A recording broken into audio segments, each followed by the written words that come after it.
Hi! There are many complex decisions to be made in the days before a workout. What's the best hydration strategy? What should I eat? How late at night can I go out and still feel good in the morning? When is the right time to stretch? Which type of workout should I do? But the most important decision is actually one of the simplest, the most obvious, and yet often overlooked. Should I do anything before I work out? This seems like a dumb question, right? We all need to warm up in order to prevent injury and prepare our bodies for exercise. It only makes sense to at least stretch or do some light calisthenics. But after watching this video, you'll realize that it may be best to do nothing before your workout, and possibly even better not to work out at all. Reason number 1, the pre-workout nap. I've never been a huge fan of the pre-workout nap. In fact, I often argue against it. Most of the time I feel like it's more of a crutch than a smart training strategy. But every once in a while I'll come across an article that flips my world upside down and makes me realize that maybe I'm wrong. What's even more convincing is that at one point in time, this very article recommended doing naps as part of your workout routine. Sure, the recommendation was outdated and in error, but it does show that there was once a time when many people were doing their workouts at 90% effort just to get them done. Let's face it, most of us dread working out. It's something we feel we must do because we know it's good for us, but deep down we'd rather just watch TV. But if you can trick yourself into thinking you're actually doing something else, suddenly working out becomes fun. Reason number 2, stimulation leads to fatigue.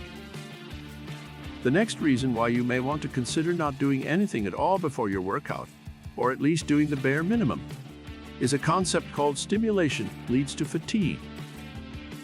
In short, the more you stimulate your body with exercise and stress, the more likely you'll be to get tired.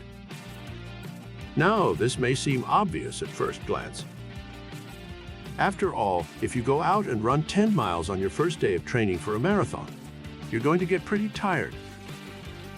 But what most people don't understand is that fatigue also comes from exercise that's being done at a lower intensity and volume.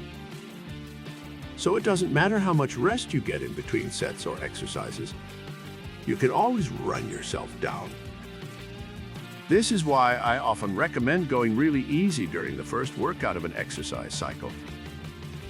The idea is that you want to do a workout, not run yourself into the ground and make it harder to train the following week.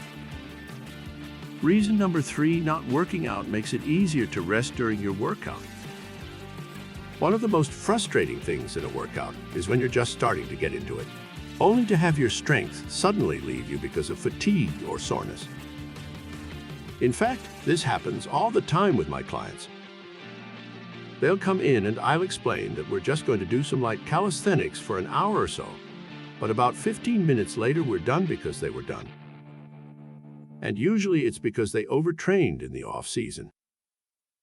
I've often said that if you want to get stronger, you should just stop training and rest for a whole week.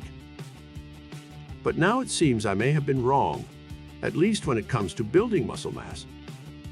A study done at the University of Stirling concluded that doing nothing before your workout might actually give your body more time to recover, and therefore make it easier to train the following day.